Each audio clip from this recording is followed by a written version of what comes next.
Hello, dear friends, and welcome to episode 3 of Living in the Flow, Farewell to Illusion. It is a monthly webinar, it's a monthly live stream that Tania and I love to share with you. Now, we have been playing with times a little bit, and I have checked the time and I can see that there are people who have logged in, and it's also, we're going live on Facebook. But for some reason, we are missing Tania. So she hasn't checked in yet. She hasn't logged in yet. So I hope she hasn't missed the time. But we will just keep going with this episode and see what happens. These days, things are like this. We just have to go with the flow. Whatever happens, it happens. And we just so-called roll with it. So again, welcome to this monthly show. And before we go into, I would like to, mention just to please check out the website for all of the things that I do. Check out both of our websites for all of the things that each of us do. So on my website, there are a number of things coming up, and I will be putting up more courses, some 1-hour classes as well. And there's a 3-month class coming up in September with 2 live webinars with Yeshua and Mary Magdalene, and I am really looking forward to that one. There are still 4 spaces left on that course, so there are limited spaces. I sort of normally go with number 33. It seems like a really cool number, and we can work really intimately and closely in those kind of courses. And it is about, it's called the 3-month journey. It's called the Essence, your Christ consciousness. It's all about your Christ consciousness, about allowing it, about recognizing it, about feeling it, about bringing it forth into your daily life. And I used to do this class with Yeshua. So he was channeling through me, but now Mary Magdalene will be doing it for the first time. There are plans available to 3-part payments for those of you that, want to that want to do it in this way. There also is a discount for those that join the masterclass, the master space monthly membership place, where I do regular heartbeat articles on the energies that are happening, on what I'm experiencing. If that it can assist you, that is for $33 a month, and you get 20% off all of the other classes. And you also get a live webinar when we've had webinars by Mary Magdalene, by Michael, Saint Germain. So all of the people, all of the beings, non-physical beings that I work with, participate in that. And also then you also have access to a library, to many 1-hour classes that I did in the past, and also the live monthly webinar also goes into the library. So check that out, because if you want to do it for a month, and if you don't like it, you can always cancel, and you still get that 30-day access to everything.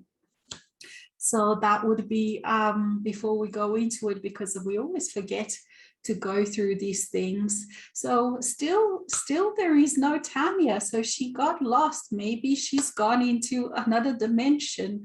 As I mentioned before, we have been playing with the times. So maybe she perhaps got mixed up the times, but I will just keep looking and see if she does join us.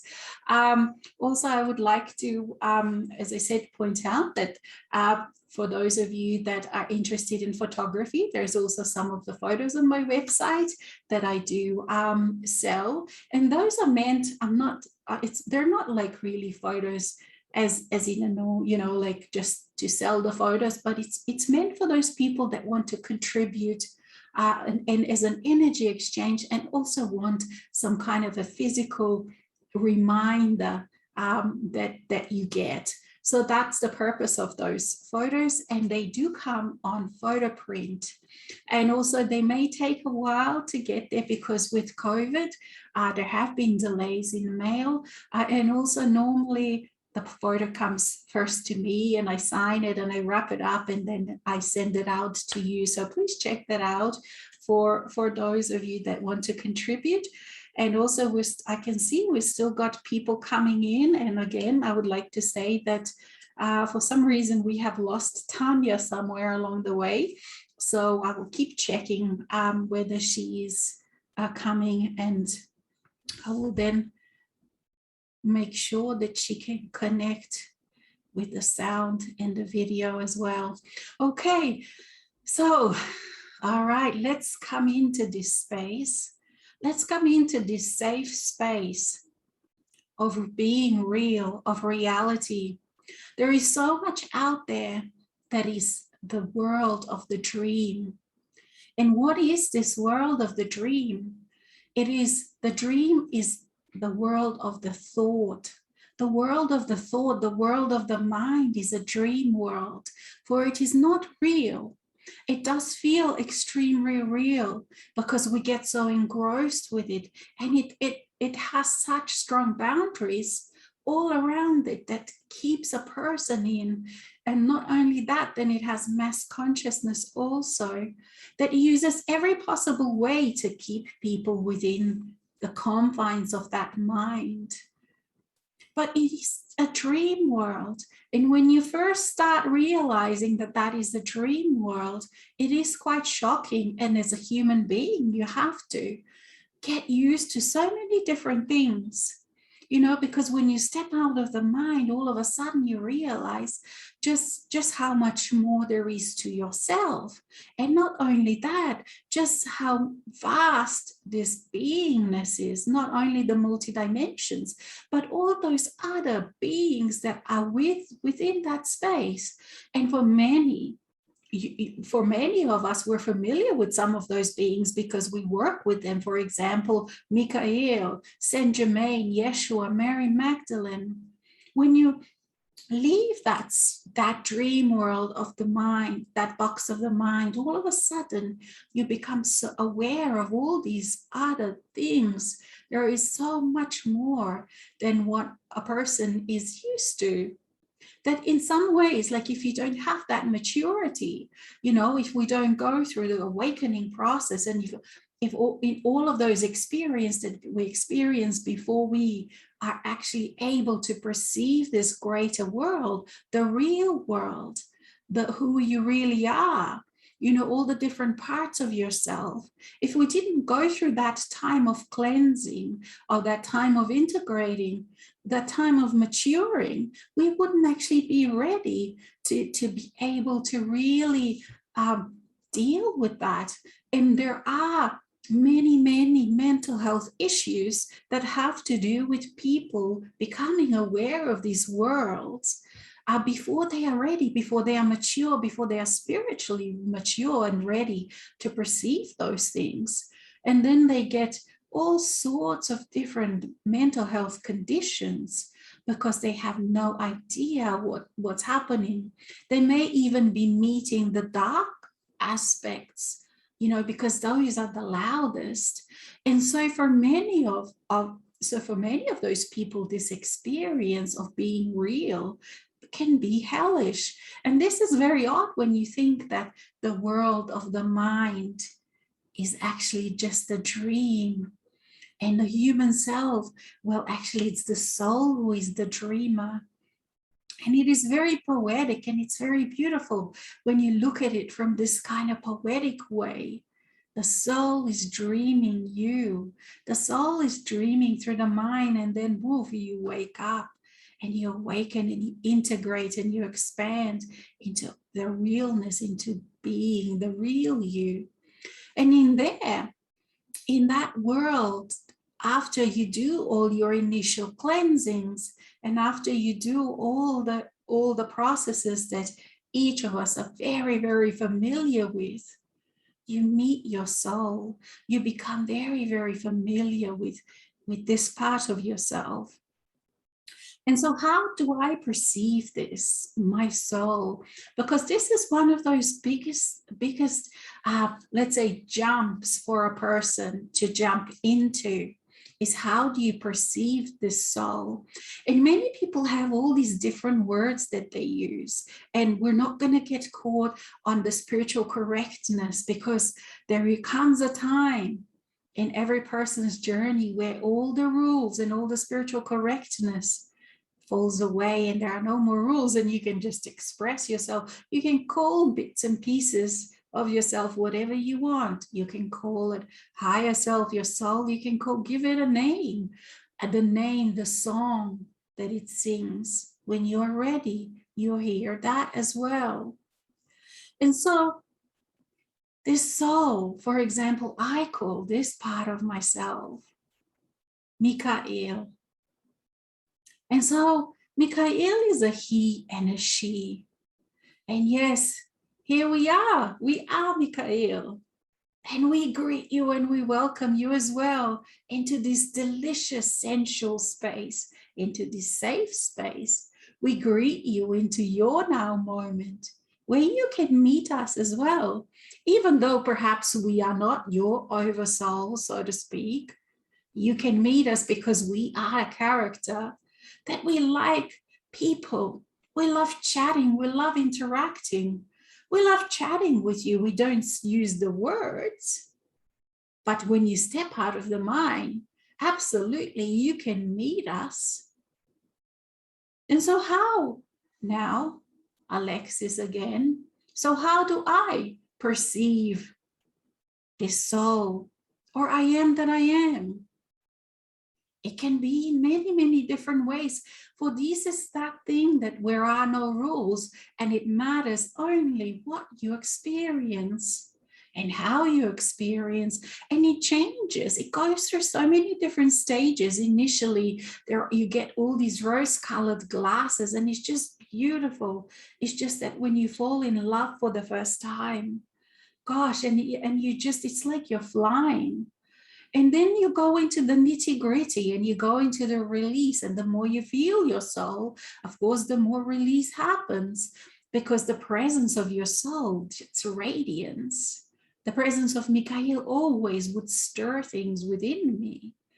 So it was that kind of push and pull, because on one hand, my human self wanted so much to be part of it, so much to be connected. And on the other hand, part of it always knew that the deeper I go in connection, the more I will have to change, the more I will have to release, the more I will have to be able to expand. Because the presence, when you feel this grand, greater part of yourself, it requires like that your senses, your feelings, they need a lot of room to move within you, and they also need a lot of room to move on the outside of you, because that presence is just so grand. And it's kind of like all of a sudden, initially it feels like all of a sudden you become an elephant. And I don't mean that in a funny way, okay, maybe in a humorous way, but it's just like all of a sudden you realize that everything that you are is so much bigger. So you can't move so swiftly, so fast, so boom, boom, it all just expands and becomes slower. It feels like it's becoming slower because you are vibrating higher with that presence. And then at other times, for example, if I am feeling as a human self, like I've just been dealing with mass consciousness or something like that, I can connect with this warm glow, with this warm radiance that is inside my solar plexus, or that's around where it feels like.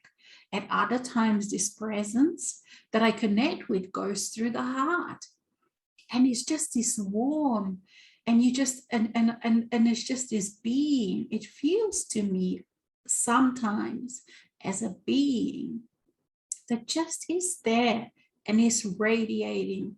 It is radiating this most incredible, mesmerizing energy. And I, as a human self, I can just bask in it.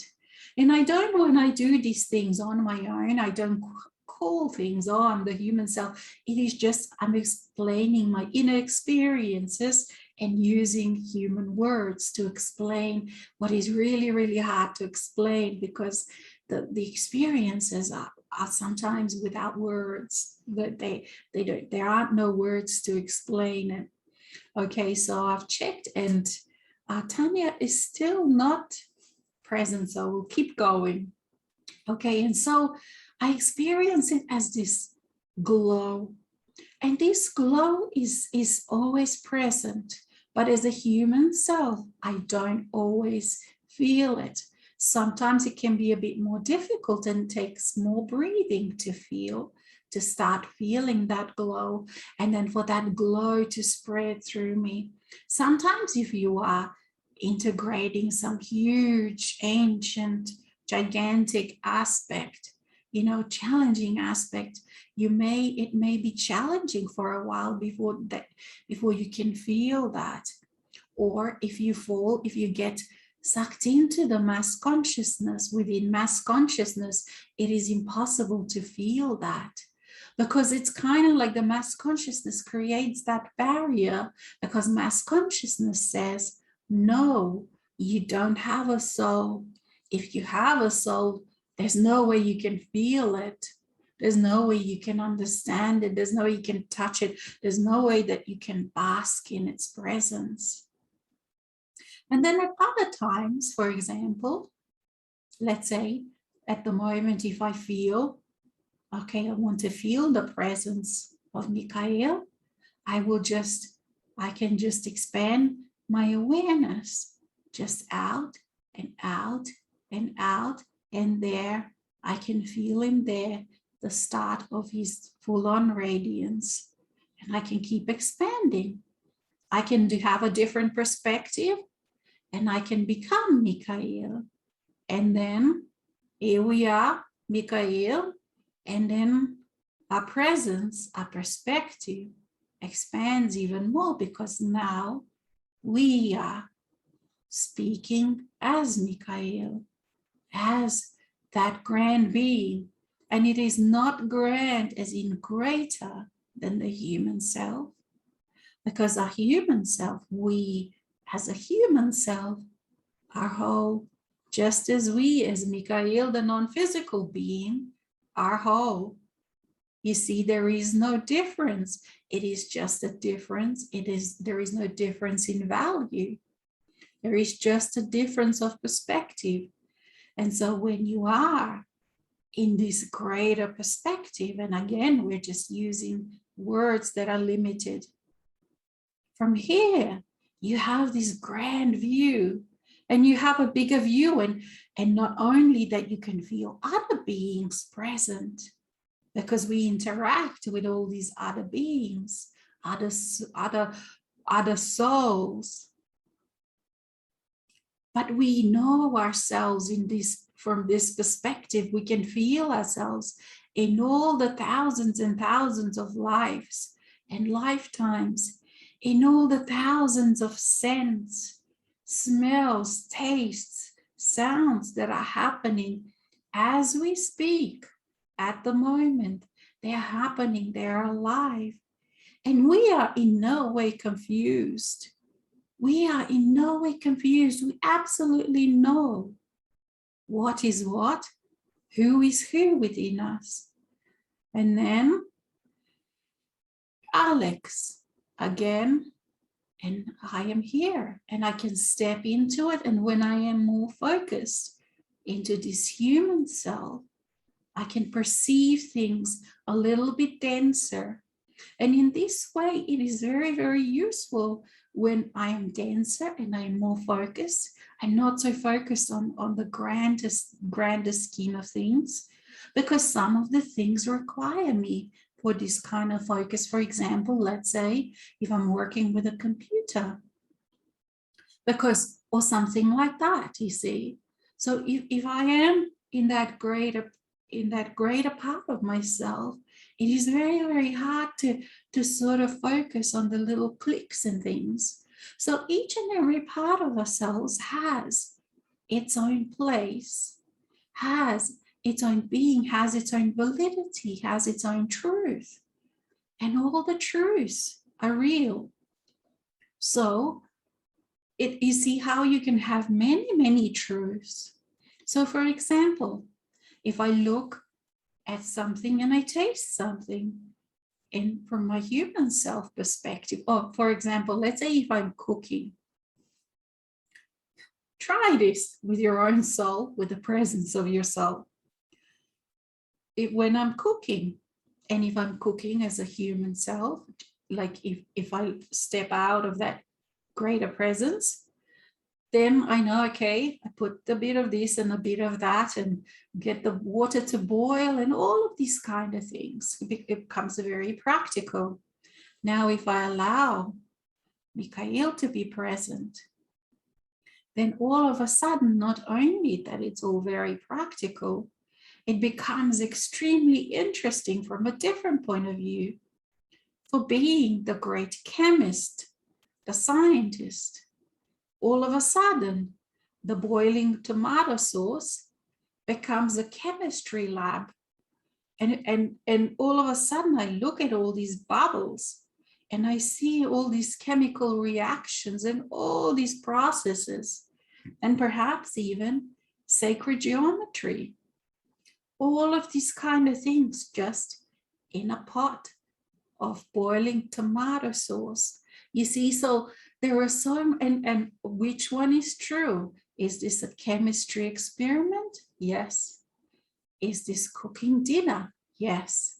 You see, so there are so many levels and layers of things. Like, for example, like at the moment, what is going on in the world? The shadow integration of shadow self. So you can look at that, for example, from so many different levels, and all of them are true. So it's not wrong. For example, for someone who is just starting, they perhaps want to become aware that they have a shadow, that they have a darker side, if they were only on the light. For someone else, perhaps they saw themselves as a villain. All of a sudden, they realize they have good parts in themselves, you see. So this is absolutely right for where they are. There is no need to go into different kind of levels. And then, yes, of course, then comes a time when you step out of that, but you still have parts that are playing within that. Because remember, you still are physical, you still can play within the mass consciousness, so you keep in touch with that part. But now you also have a greater view. You step out of that game altogether and you see it's all both just one coin, different sides. So your view from here is different again. So for example, if someone is talking to a group of people that are at this space, that's the truth. You see, so battling and trying to convince people becomes nonsensical at a certain stage, because you see it's all perfect. And this is where the perfection of things comes in. And it is not that perfection of the mind, it is perfection of things which are perfect as they are, wherever they are. It is that all is well in the creation, because all is well in the creation. So what are the benefits of this being real when you say farewell to the illusion of the dream that is so real? And yet it is not, it is only but one perspective, the perspective of the mind that thinks it's limited. A perspective of the mind that has experiences with its own soul, with this vastness of being, is very different. And the mind has a very, very good, strong role, because you couldn't be physical. There's a lot of physical things within the physical reality that the mind needs to be able to do. So we don't put down the mind. We don't belittle the mind. You would not be able to function. And yet its role changes, for it is no longer the boss. It is no longer the definer, the judge of you. Your real you becomes the alpha, the omega, which means A to Z and everything in between. You become the definer. You become the judge of everything. And the judge meaning not in a way that the mind has judged things, but meaning that you decide what is important to you, how you perceive things, what perspective you want to take, how you want to look at things, how you want to relate to things. You see, because, and this is such a huge difference, because within the world of the mind, within the world of humanity, that's not what you're supposed to be doing. You're supposed to wait for some outer authority to decide for you. For example, you give all the authority to science. And once the great science confirms something, wow, now it must be true, you see. But when you are outside of that dream, outside of that illusion, you yourself are the definer. You yourself decide what is meaningful to you, what is real to you, what is true to you. And when you can realize yourself in this way, and you see your history, you see your path as it was, you then find yourself that you allow others to just be who they are, because they too are a souled being. So I'm talking about this so much today because it's this illusion, this illusion is become so painful for so many. And it is so easy to be caught in that illusion. It is so easy to believe that illusion because that pull of mass consciousness is just so strong. It's so seductive. And if you live close to people as we are, you know, we're not living somewhere in the cave. We do take time for ourselves, but you have to constantly over and over and over and over again cleanse yourself. Cleanse yourself of errors. That's what I call it, of errors, of erroneous beliefs that try to insert themselves between me and my soul. You see, because you can quickly believe, very quickly believe that the subtleties of your soul are not true, because there's all these other things that are saying they are not true, you see. So in this way, even it's important to have in some ways a strong ego in this way, because you need to be able to stand with yourself as yourself. Even perhaps nobody around you believes what you believe. And it's not that you actually believe that. That would be an erroneous word again, because you know it. Once you experience it, you know it. It's not anymore belief. It's not faith. It's not hope. You don't need any of those words anymore once you know it, once you experience it. And so that's why the experience is the queen and the king in this way. Because once you experience it, it is very hard for that mass consciousness to pull the veil over your face, and more importantly, to pull the veil in between you and your soul. For isn't this that veil, that big veil that everyone talks about? You see this side and that side, or the side of the living, like they used to say, and for majority of people, this is true. There is the side of the living, and the side of the dead is all but a mystery.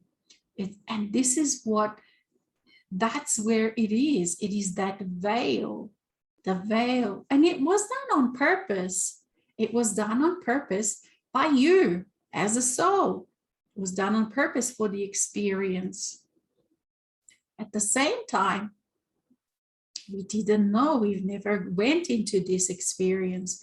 We didn't know how deep into it we're going to go. what is going to happen, what the experiences that we're going to have. So we got a bit stuck in it, and we experienced much more of things that were no need to experience as much of. Things like suffering, things like extreme victimhood, professional victimhood, you see. But no matter, we are here, we are, and we're changing everything. So it is always this veil between the physical and the non-physical, because before they were separated, and now it is that veil. Well, or not now, it always was between the human self and the soul self. So when you actually experience it being gone or melted or thinned out, or however you want to experience it or say it, you see, it is this that mass consciousness then constantly then wants to insert, that it is between you being able to feel, perceive, experience, and touch your soul self. Touch that radiance, touch that glow. And it is not only, and it is very challenging, of course, to be integrating your soul. That's why it's taking so many years, because everything impure does have to go, because you have to change so much as a human self. You have to be able to flow. You have to be able to see the illusion. You have to be able to let things go. You have to keep letting things go.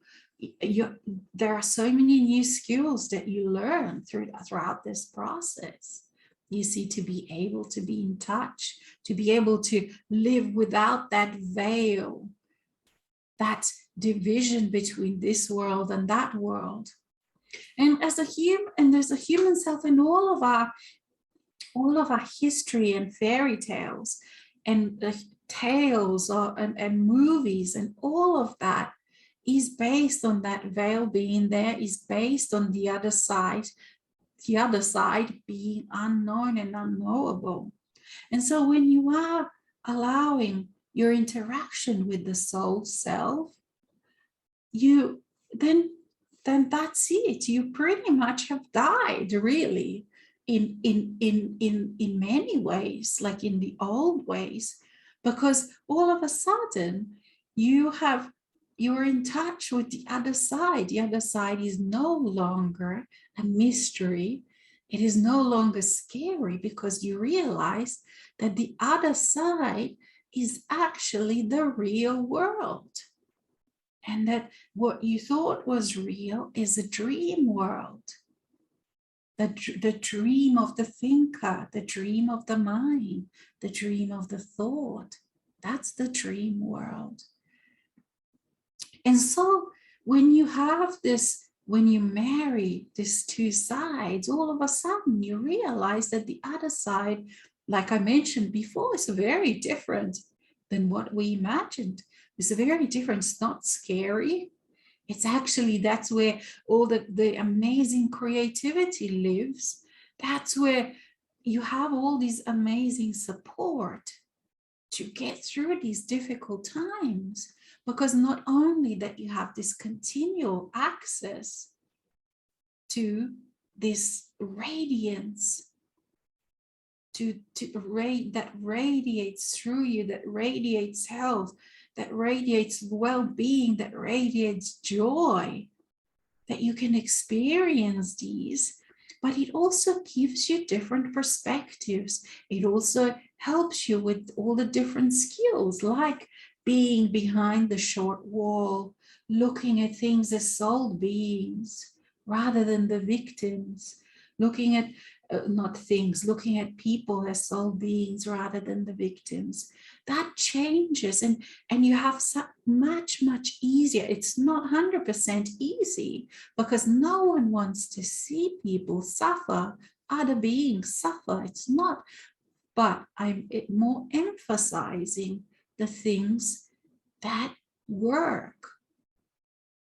You see, because it is these things that help each one of you then to keep making the choice to stay. And you have to often make that choice, it does come up quite again and again and again, because now that you are familiar with what the other side is, the dead, the side of the dead, which is actually not zombies like the movies portray, but is actually incredible array, incredible variety of live beings. That's where all our friends, non-physical friends, live, and all of those that have moved on. And more majority of who we are lives in the world of the dead, so to speak. You see the whole joke of this. There is often you giggle at how, as a person within the box of the mind, how silly the beliefs really are, how silly, how distorted that reality really is. And when you're walking in the world, this is what you do continually experience. You do continually experience just how silly the world is, that world of the box, when you actually are looking from this kind of perspective. You see, so now that that veil that we talked about is actually within you. It's within every cell. So as you melt it and you become, then you're not the non-physical side of your non-physical part of yourself becomes available to you. Then you're flying through these times. And as I said, yes, there are times when you feel the suffering of the world, the fear of the world, and yet you have the abilities to deal with that in a completely different way. You have the abilities to allow these things, the worst things that you can imagine, not that you imagine them, but perhaps you see them in the news that people are doing to each other. You can allow them to flow through you, and you transform them, and they get touched by love as never before. And this is the magic, and this is the amazing part of you, each and every one of you, allowing yourself, choosing to be present here in the world of staying. This is what you do. You are that magician that is changing suffering into gold. It is not always an easy job, but it is what you're doing, and you're doing it so naturally. And I know that our non-physical friends are amazed at us, at what we are doing and what we have achieved. And I just would like to portray that, so that each one of you can feel and be amazed at who you are, what a master you are, even though it is very challenging in today's world to always feel a master, because the mass consciousness has become very, very strong. And yet we have made it flexible. We are continually inputting our experiences, our new experiences into it, that are available then as potentials to every other human being who is connected, plugged into that mass consciousness.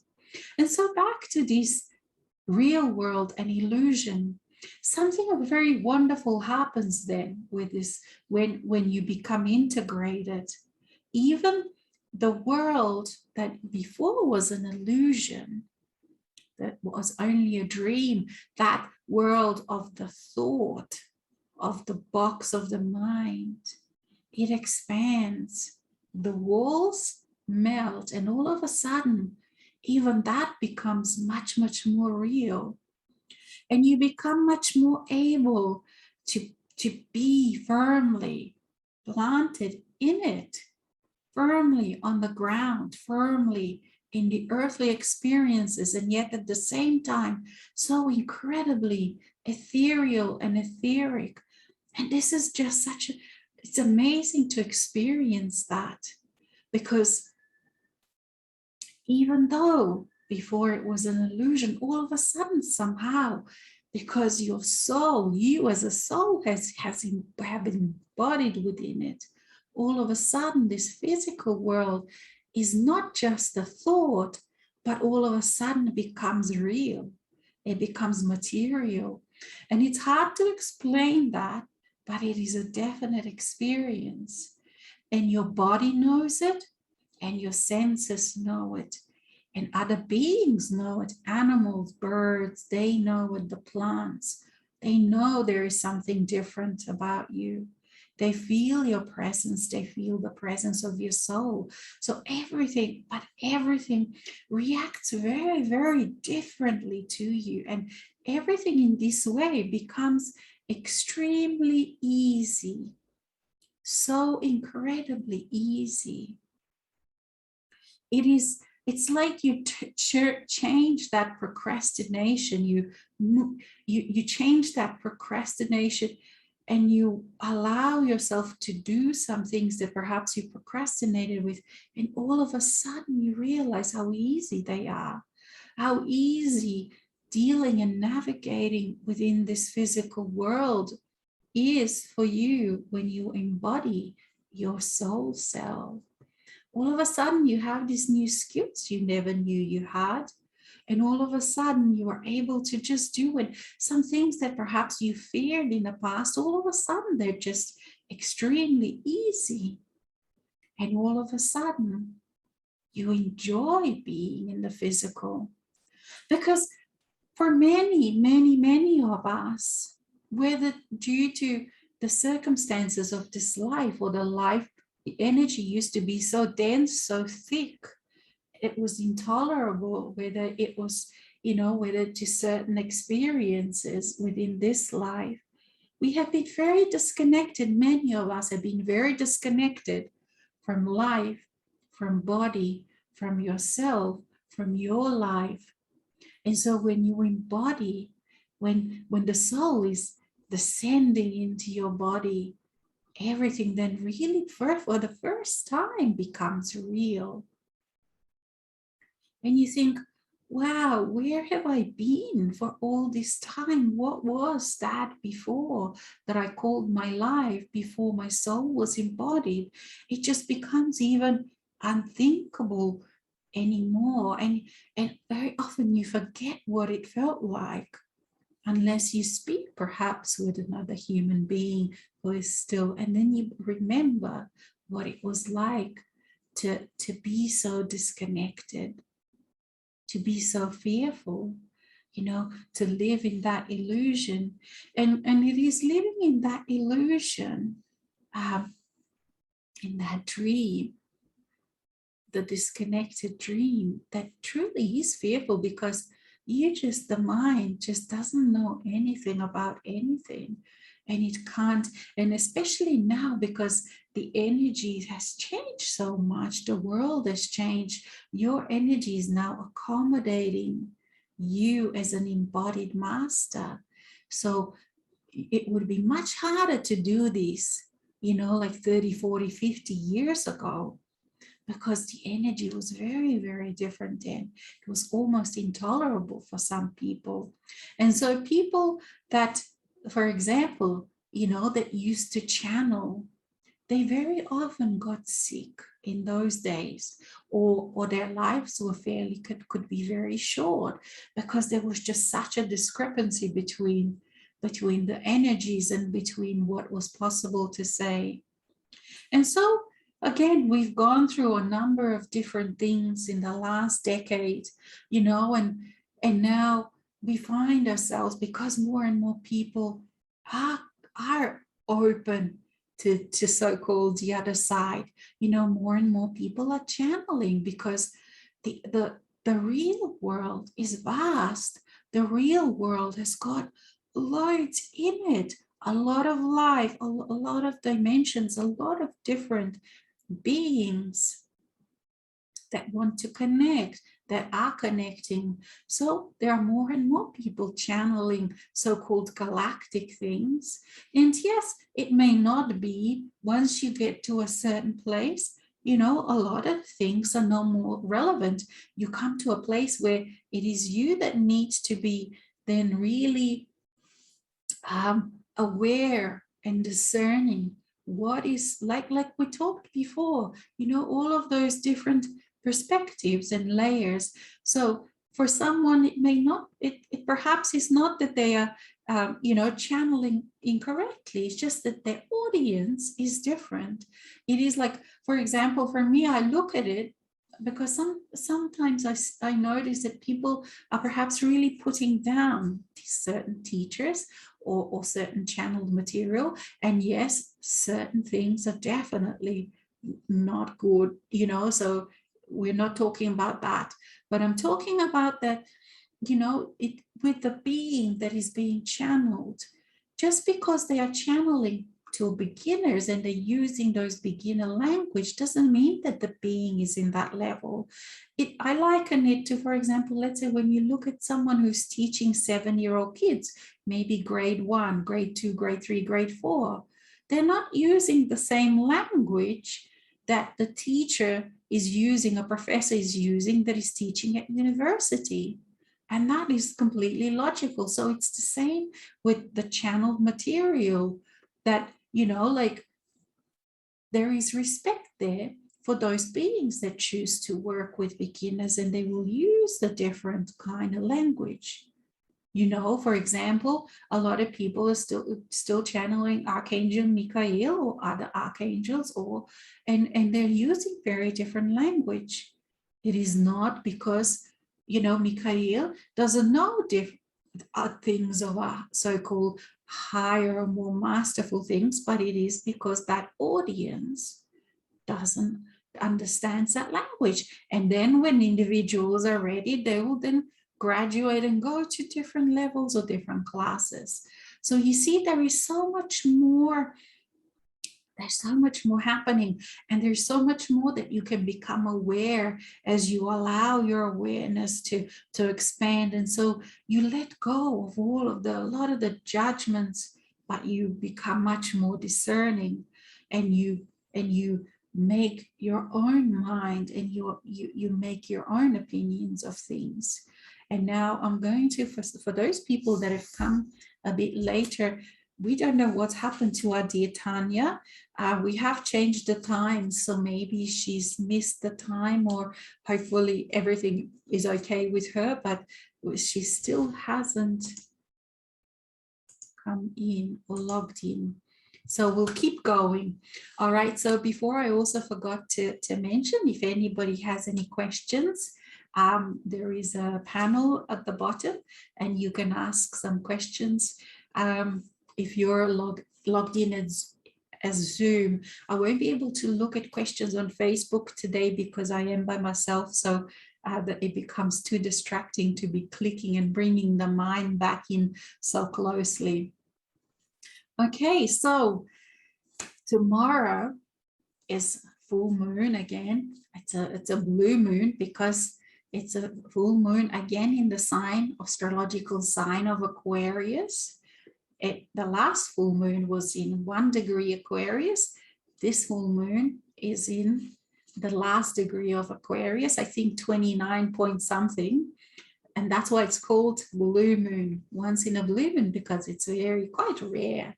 Normally you have each full moon, it's in the next sign. And now talking about Aquarius, so who's the master of Aquarian age? Our dear Saint Germain. So he wanted to have a few words as well today. And so, yes, let me see if I can find some more space in this body. Today it is a bit crowded, it is not? Yes, it is. Your dear friend, Saint Germain. And I greet each and every one of you. I greet each and every one of you who are participating today or who might be watching this later. But is this not fun? Is this not fun? Or what do you say to all the crazy things that are happening in the world? You have prepared. You have prepared for these times very well. And you know that I've been with you and I've been teaching each and every one of you. I've been working with you. And if you allow yourself to step into that awareness, you will remember just how much work you and I have done. Because I, Saint Germain, have lived a physical life. I know how challenging can it be, and yet I also know how incredibly sensual it is. And so again, I remind you, be sensual, find all of the experiences that you have, create experiences that are sensual. And I know some of you are in this odd thing called lockdown. Well, believe it or not, in my time as a physical being, we had no such thing. We had no such thing as lockdown. So I look at you and I ask you, why are you creating these lockdowns? Yes, I can joke because I am a non-physical being. And there are no limits for me. I can come here for a short amount of time. I manifest myself sometimes for a few days because when I want to be physical. And dear friends, this is what is waiting for you. This is what you are in training for. For these experiences as human being means that you will always be able to come here. And what do I mean by here? Here, I mean into that part of yourself that knows the physicality, into that part of yourself that was physical. And you will always have that at your command, at your disposal. So if you are out there, a great angel with wings and fluttering and going this way and that way, with no boundaries, as we do that, and then you realize, I need something more substantial today, so I'm going to be physical for a while. And you focus on the part of you that knows the physicality, and voila, there you are. There is no need to be born again of a mother or a father. You see, I know that for some of the people, this is a huge taboo because they're so invested in the goddesses and the gods and the twin souls and all sorts of things. Yes, it's fun to play for a while. But if you want freedom, real freedom, then you are more like me. Because I am non-physical and I can be physical, but I am not stuck in physicality. And I know, I hear some of you saying, but dear Saint Germain, now that I'm a master, finally, I would be able to choose my parents. I would be able to choose where I get born. I would choose this great, abundant life, sensual, from the childhood to the old age. I would choose now because now I can. Why would I not be born again? And dear friends, don't worry about any of these things. You will choose what you want to choose when that time of choice comes, which is not today, not today. That time of choice, at that time of choice, you have all the buffet in front of you of different choices, of different experiences. That's the whole point. So do not fret and do not waste time on some kind of future experiences and asking yourself, oh no, what about this? What about that? Because, dear friends, where are you supposed to be? In the now moment, in that precious now moment. Because it is in that now moment that that veil disappears. And all of a sudden you can touch, not with your hands, but with your feelings that go into all the different spaces. And you touch beings like me. And you become aware of me. And you become aware of all of your other friends. And you become aware, even more importantly than that, you become aware of you. The I am that you are. You become aware of all this incredible being that you are. So this is what is waiting for you in that now moment. So let's breathe, dear friends. Breathe yourself into life, breathe yourself into communing with earth, because you can breathe yourself and feel yourself as earth, There's this floating that is flying through this space, and feel her. Feel the joy as she's flying through the Milky Way. You see all of these kind of experiences are available to you, and feel how you all of a sudden become so juicily, so sensually earthy as you feel her, as she's inviting you, as she's caressing you with her winds and the sounds and the smells and the scents and the colors and the sweetnesses of all that she has to offer. For she is here with you as you. She wants to play with you. She wants someone to love her, someone to look at her through the eyes of love, someone to look and touch her with love. Every leaf, every human being that you meet, you can touch. And your eyes, when you look with your eyes with love, it's a sense, and you can touch others, and you can touch everything, and everything blossoms. When you do that, try that next time when you're walking around. Touch people with your love that radiates through your eyes. With the sound of your voice, you carry that love. When you feel the radiance of your being, when you feel yourself as that incredible being that you are, sensual, alive, blossoming, enjoying, experiencing. When you feel yourself who you really are, you have said goodbye to that illusion. You have said goodbye to the dream, and you have become real. Real in this physicality, real within your life, real and present and joyful and alive and sensual, here to experience all that you came to experience, all that can be experienced, and things that you haven't even allowed yourself to imagine yet. But dear ones, dear friends, as Saint Germain, I was bold, I was fearless. I allowed myself to live. I allowed myself all the sensual delights of the times when I was physical. And I invite you to do the same. To do the same. Don't be small anymore. Don't pretend you are small. Don't pretend that you can't. Don't pretend that you are a victim. Step out of that. And Alexis is saying that our dear Tania has joined us. And so I, as Saint Germain, I will continue to be very present with you.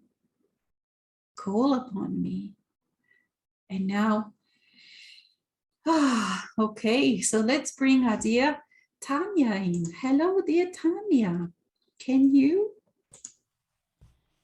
hear me? Hello. Hello, just one sec. Where are you? Oh, just one sec. I'm not too panelists.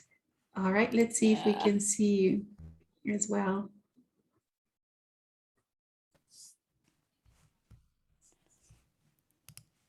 Hello, hello. Hello. All right. Oh, wonderful. I've talked and I've talked and I've talked, and now I'm going to have some tea. Oh, gosh. You know what? We got the time zones wrong.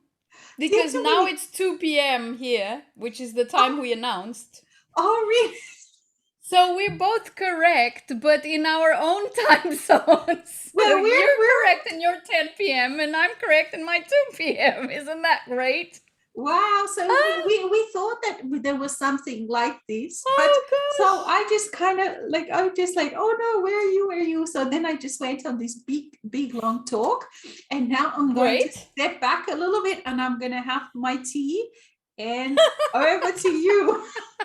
We do also have... This is so hilarious. We were just in different time dimensions. And anyway, the time has been so weird this year.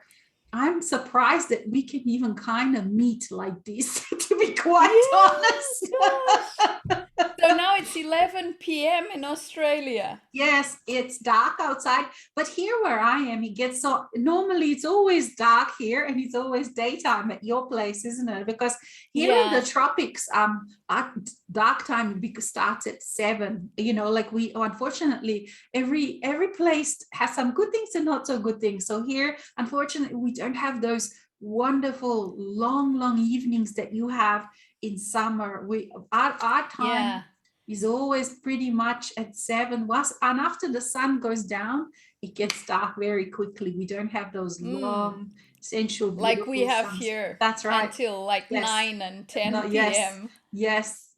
7:30 here, it's dark. Any time of the Oh, year. Okay, oh so gosh. so This is so funny. funny. Okay, so we've got two Ah, people have said. So one lady, she said Tania is certainly coming. So she, and then another question we have, I seem to get inspirations from the soul that I follow, but I want more of them that are fun or exciting, ones that feel significant. Have I somehow ignored many soul inspirations? That's a beautiful question. Thank you. it Okay. is. What would you say? What would you say, dear Tanya? Actually, I would say that the human is looking for what it perceives as Mm, inspirations and excitement and things like that.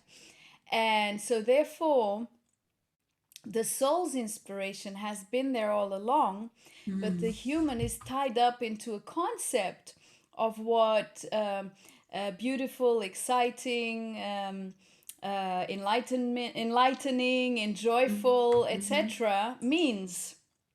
So I would really suggest, so first just let go of any idea about what the soul's inspirations are. Let go of any expectation about what will come forth from those inspirations. And also let go of the euphoria. As humans, in the human form, we tend to mix up joy with euphoria. mhm, And they're so different. The soul does not bring forth euphoria. So if we feel overexcited about something, then it's the human self bringing up the excitement from emotion. mm, And so that's a very easy way to realize whether we are just perceiving things only from our human mm, perception, or whether it's coming from source, from mm, from our essence. Because then what happens with euphoria is that you go up, and then of course you have to fall down again.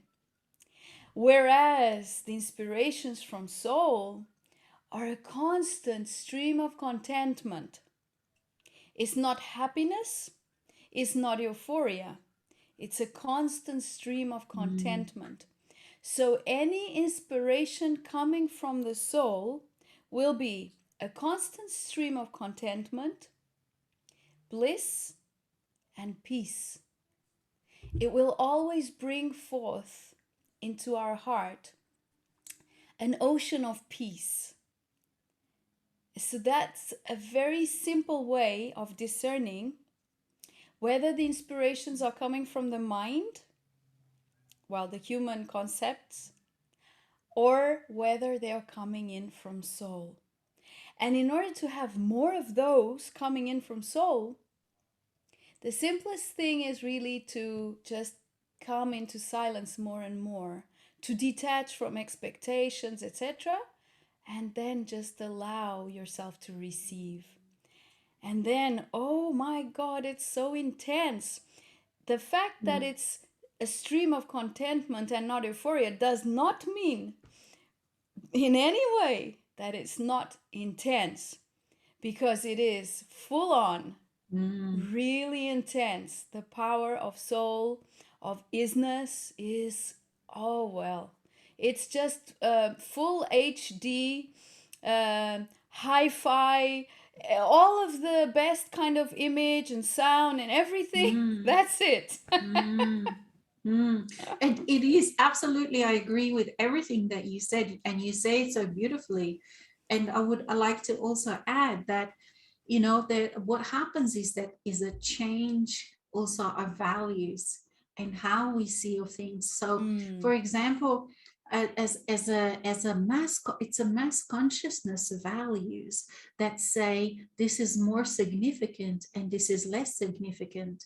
But Yeah. within the soul, just you sitting somewhere and just breathing and noticing and just enjoying. And let's say if you look at a flower and you watch it with love and you experience that inner orgasm, really, you know, because really we're not going to mince with words. Like you said, it's a very full-on intense.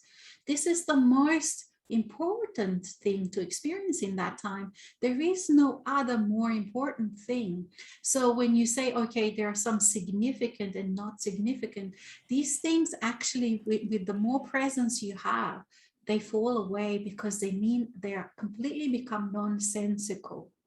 If for example there comes a time, for example, let's say when you do feel inspired to perhaps, you know, write a book, write poems, paint, publish things publicly, so that then becomes more in a more traditional way. Okay, I've done something significant, you know. Or perhaps if you know, for someone else maybe that they join charity or anything like that, that there's more traditionally, it says, oh, this is significant and this is important and this is not important. Or, you know, meeting another person, meeting a partner.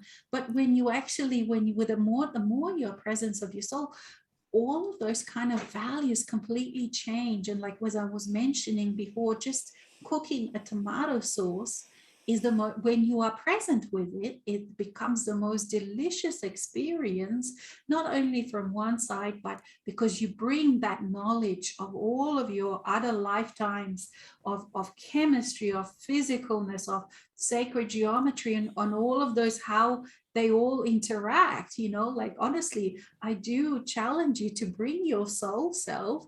If you have a soul self like me, like it becomes a full-on chemistry experience just cooking a tomato sauce, you know. And so you know, and it is funny and it is light. And so yes, if you want something more significant, it is your touch other people. You touch someone by just your smile and your presence and love, and they perhaps that changes their life. You know, perhaps someone that perhaps would be going home taking some drugs, all of a sudden they, you walked past them, you brushed at them, you smiled at them or something, all of a sudden they go home and start saying no to that guy, you know. You don't know what significance you're having of impact on others. And for a lot of us that are now, we are not, we have chosen to be much more private, because like when you really start separating that veil, you know, that's from a real world and the illusion, from the world of illusion and the real world, that is such a huge thing for people that are caught in a mass consciousness, which is majority of people. So if you look at what people have done to people in the past, let's say Yeshua, to what happened to Jesus, that's one example. But more recent example, if you look at all of the things where people go perhaps to lure, you know, to all of those places where someone perhaps, you know, like a shepherdess has seen Mother Mary or something like that. All of a sudden, all of these people come and congregate and they want miracles, and they come with their diseases and they want to walk, get up from the, you know, from the walking, from the chair and stuff like that, because they don't understand the nature of soul. They don't understand their own empowerment. They still don't understand any of this. So that's why we, all of us that are really allowing our soul to become real, to become part, not real, but to become part of this life, to melt that veil, we have chosen very smartly to be much more private, because we don't want that circus. We don't want that craziness. We just want to walk and sit on our benches and be extremely powerful in that way. And yes, for some of us, we do a bit more publicly teaching. But if you look at our, we're not some kind of I don't know, like a film star with millions and millions of followers, because that's not the point.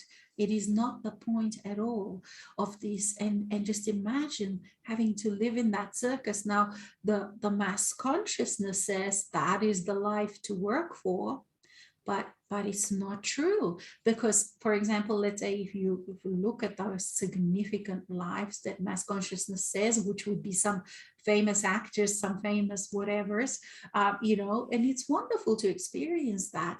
But gee, the circus and the loss of freedom that you would have with that, just imagine that you couldn't walk on the street and enjoy. Because you see, even though for those of you and those of us that are teaching, that is actually secondary. Our primary is the enjoyment of this world, to live and experience what it's like to be embodied. So that is just such a joy, such a continual discovery, that it never gets boring. And like when you're sitting, like Tania said, this huge when you're sitting really with the presence of the soul, my God, there is nothing boring. Like try to eat a meal would be allowing the presence of your soul, because it feels like you put that spoon in your mouth and you've got thousands and thousands of faces tasting that and having their own perspective on that taste, like, and that's not boring at all. Over to you, Tania. Yeah, and actually, speaking about the ecstasy of making tomato sauce, is really emblematic for me, because we actually planted loads of tomato plants in my vegetable garden, and they grew like crazy. And so they're all tangled together. And so picking tomatoes is a daily fun ride for me, because I have to sort of go and fish for them inside of the bushes, and then cook them almost every day and eat them in different ways. And it's just the ecstasy of tomato sauce. I'm telling you, it's like, actually, I've decided this already some time ago, 2 years ago. So I decided, because I love tomatoes, okay? Yes. And so ever since I've started eating only homegrown ones, I have pledged to tomato honor that I'm not gonna eat out of season tomatoes, because it is a waste of my taste buds. So going back to the ecstasy of being in the presence of our soul 100% of the time, is that it's just that everything becomes how can I say, hyper vivid. So the tastes, the scents, the colors, the sounds, everything becomes so ecstatic, though not euphoric. But the thing is, as Alexis was saying, it is really a constant orgasm. I'm telling you for sure. This morning I ate a strawberry picked from my vegetable garden, and it's like, these shivers down my spine, like, oh my God, I'm having an orgasm. These, it's like life becomes orgasmic in so many ways. Even sitting, stroking my dog, and just feeling that that scent of love there, and that softness. And like yesterday, we were at the most beautiful place. It's just like 12 kilometers away from my house. And I'd forgotten, even, because I always go to beautiful places. And so I'm lost for choice. I'm telling you, it's like all of a sudden, when you live in the presence of your soul, it's like everything just opens up, and you start seeing beauty in so many places you didn't even remember it was there, you know. And so this happens to me on a constant basis. And actually yesterday, a couple of foreign friends who are living here in Portugal, so this friend of mine said, you know, I want to take you to this beautiful place. And I said, yeah, okay, but I'm a local, right? So but yeah, I said, yeah, okay. So she took us to this place, and I'm seriously, of course I know this place, but wait a minute. But then she took us on a trail that I'd never been on. So then we discovered a load more of beautiful river beaches where the water just cascades down the rocks, and with this beautiful sand, and you can just be in the shade of this abundance of trees, and the scent of the flowers and the rocks, and I don't know, I've got goosebumps all over. And so it's this being in presence, though it's not euphoric, it is intense, ecstatic, and orgasmic. And the other thing is that as we shift that gear to live in that flow, which is really the name of our program, Living in the Flow, and so shift that gear to miracle consciousness, as you were saying. So people would go like to Fatima, which is where you were saying the shepherds, the small children, the shepherds saw Mother Mary, and then actually then it was all turned into a sanctuary and so on, and people go there for miracles, etc. But the thing is, then all of a sudden you realize you don't need to go anywhere for the miracles, because they're inside of you, the miracle maker. Yes, so your life becomes that. And then the funny thing, I'll give you like 3 little really small examples of simple. The thing is, these miracles are really simple. Like next week we're gonna spend 3 days at Dornish, which is a very very beautiful place here in Portugal. It's near the river, but it's where the Templar Knights used to go for spiritual cleansing. Yeah. They used to go to this place. It's nearby here, 30 kilometers or so. Anyway, we're gonna stay there with our kids because it's a beautiful place, also holiday place and so. And we can't cook in the place we're staying because we rented rooms and so we're preparing stuff to take because we're taking our kids, and so we always have to think about these things. So we were saying, yeah, let's just take some pies, and we usually order to different people so that we have different tastes. That's another thing. It's like, then you're not just gonna settle for just always the same thing. You're gonna settle for endless deliciousness in everything, not only in what you eat, in everything. And so 3 of the people we usually call one didn't pick up the phone, and the other 2 couldn't make it. And we're sitting with this couple, and the guy says, "Oh, but pies, is that what you want? I'll make them for you." He's a chef. He's a chef. So the pie guy sitting right smack in front of me and my friend, us that we're going there. And wait a minute, it doesn't end there. They're going to meet us there. So they're actually delivering the pies. Oh my God. So they're going there, having fun with us. And then we're talking about sweets and stuff, and said, actually, I was gonna ask you, what about dessert? So he's gonna make a lime and I don't know what cheesecake. Oh no, my favorite lime! Oh no, my favorite! I have to send a photo. Okay, perfect. There we are. That's our dinner. It's made and delivered, and with excellent company too. Yes. And the day before, yesterday. No, this was yesterday. The day before. I was talking here, I need to get my roof fixed. I was reminded, Pedro reminded me, don't forget to get the roof fixed for now that it's summer, because when it rains a lot, it starts leaking inside, and we didn't really know why. And I'm like, okay, so let me see. So we went out to pick some figs across the road from my house. Figs. Oh. No, oh gosh, oh gosh. Oh, Mm, exquisite. yeah, These figs from figs. that fig tree, Mm, that particular fig mm, tree. Oh god. Amazing. Anyway, yeah. went to pick the figs across the road, and then there's this house being rebuilt right there. Mm-hmm. And Mm-hmm. I look up on the roof, and there's these guys working on Mm, the roof, right? So I went up to the guy, said, "Hey, mm. I got an issue on my roof, Yeah, yeah. and I need someone So to come have a and have look a at look. it. Yeah, yeah. Would you mind?" So Yeah, this guy yeah. says, "Yeah, of course, of course." And so he came and he's gonna fix Yeah, the yeah, yeah. roof. Well, there you go. So You didn't have to go anywhere except for it's get some of your delights from the fig there tree. you are. That's There it. you are.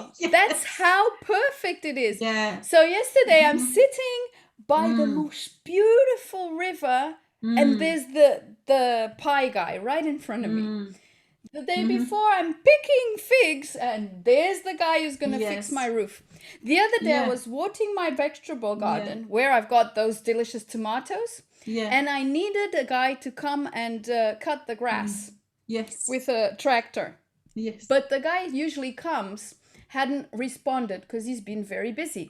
Yeah. So all of a sudden, there's this young guy with the exact tractor that's needed for this Yeah. Yeah. land because Yeah. it's the right Yeah. size, Yeah. cutting the grass. Sometimes they're turning the land or no, but he was cutting it with the exact thing I needed right beside my Wow. land. Yeah. Yeah. Yeah. And this guy beside my land, he lives in Switzerland, so he's never here, but happens to be here. Yeah.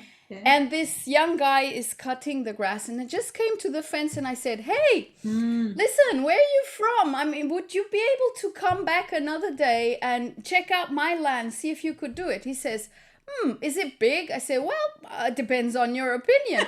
"Well, I'll Yes. have a look now." Came and had a look, and he says, "I'll do it right now." Wow. So even before, this is 6:30 in the evening, I'm Yeah. telling you, Yeah. he Yeah. Yeah. had Yeah. Yeah. not finished the other guy's Yeah. land. He came into my Yeah. land, cleaned the whole thing, went Wow. back to finish the other one, and only ended at 11:45 p.m. Funny thing is, the owner of the house Yeah. came and he had a laugh, like he Yeah. had a Yeah. Yeah. blast. He Mm-hmm. just couldn't believe it. He said, "You know what? This guy, he's my nephew, and he's just crazy about tractors." So he's got a Wow. job. He loves his job, but because he's so crazy about Mm. tractors, he just does this after his work for fun. Wow. Wow. So yeah, it's just like Wow. that. Yeah.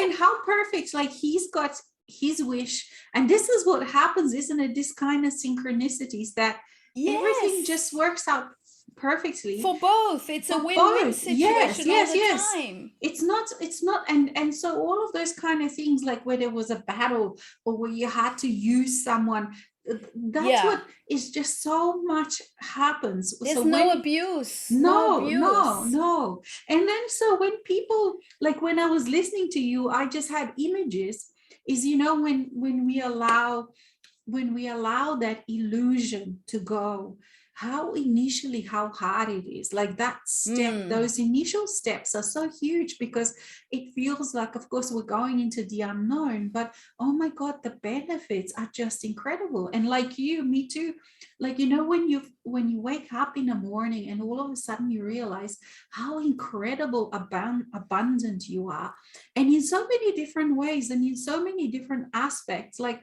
for example, I remember when I realized, like you, I have so many where I can go for a walk. And because when you're present, you can notice all the changes. Even if you kept on going to the same place, it's Yeah, it's always always different. different. But all of a sudden, you have so many. I was like, oh my God, I have so many choices. And the same thing happened for me, like with all these vegetables and fruits. All of a sudden, I realized, oh my God, I'm growing my own, but I still want to buy on the market because they have such beautiful things. And then in the shops, other shops, they have such beautiful things.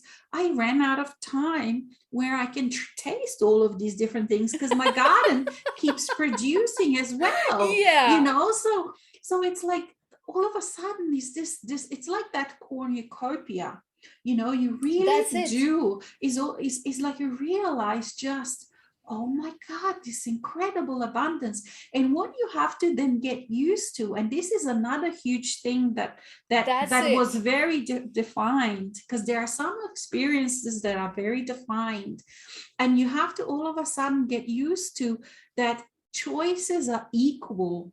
They're of equal, and you just have to then choose, okay, I'm gonna go that one, because you can't go into that oversaturation. And you can't go wrong. That's right, you can't go wrong. So whichever you choose, everything on there is going to be like, for example, if you are a photographer like me, all of a sudden the photos just happen by themselves. Like, I don't do anything hard with photos. I just go for a walk.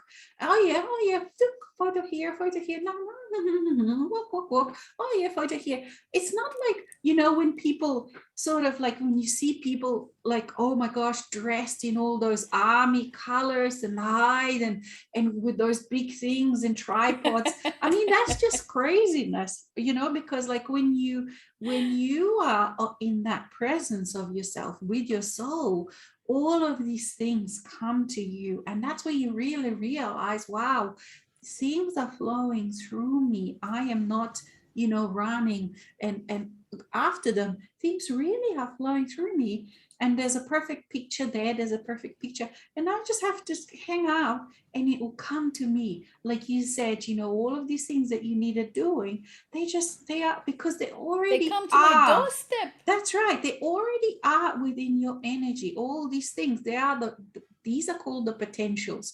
They are here, yeah. And you choose, okay, yeah, I need that fixed, and then you don't have to worry about it, because it's still your energy, and that thing just then comes to you, and if you want to experience what it feels like to be abundant, all of a sudden, wow, look at how many, and you experience that, and then you have to deal with that, because it can also feel overwhelming for a person. Yeah, and also especially initially. That's right, initially. And also it can feel like, oh my God, should I feel guilty? Look at all of those poor people that are in the world. How come what about if I do something wrong? What about tomorrow?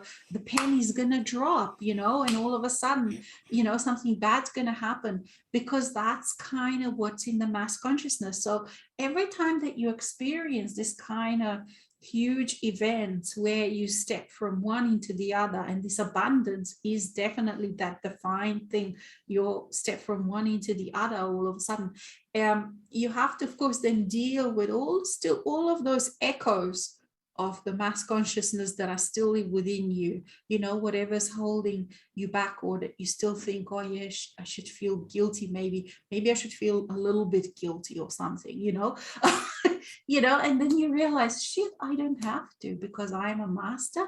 I'm in my own space. I'm in my sovereign space. I am the alpha and omega, and every letter in between. I can do what I want. And that is also overwhelming, can be. It's like when you initially really allow yourself that you are not bound to anyone.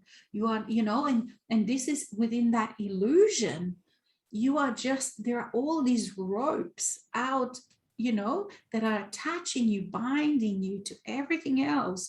And if you do this, then you have to consider that, and someone, what do they say about this? What if they said, I should read a book on instruction on how to do this? But now, when you're real, you're like, wow, I'm not bound to any of those things. I don't have to explain to anybody anything. And the thing is, because like we talked about at the beginning, we talked about a bit about maturity, because we've had all of those spiritual experiences. We are mature now. We're in a different space now, so that we don't do destructive things. Like if you gave this kind of power to someone who is low consciousness, I mean, they would do something like they do in some movie, but you don't, because like it really, the soul is so incredibly wise, and for the human self, like that person mentioned, that it doesn't feel significant what I'm doing, but you realize that everything that you've done along the way is very significant.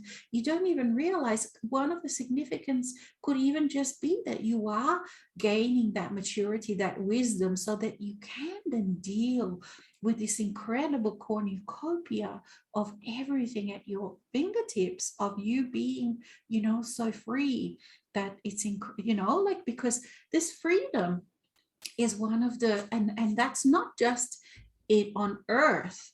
Earth is a reflection of the universe in many ways also, because the freedom is the most lacking. If you look at the humanity, what are they? Freedom is lacking. Like, so many people, they are not free, even in so-called free worlds. They are beholden to jobs, they're beholden to fear, they're beholden to fashion, they're beholden to perfectionism, this. You are a slave to all of those things. So freedom is not, people are not free. They are not free, even in the so-called free world. So to be that free, you need that time, you need those steps, you need those experiences, you need to gain that wisdom that you can actually handle it, because it is enormous and it is huge. Over to you, Yeah. Tanya. And that's why we actually put the stopper in Mm, place to remove that power from ourselves mm, until we were absolutely prepared. So mm, it's no coincidence, or mm, it's nothing that has been done wrong that many people experience these abundance issues even way into their spiritual mm, journey. That's because, and I noticed that from my own self, I realized all of a sudden, oh, wait a minute, that was really smart.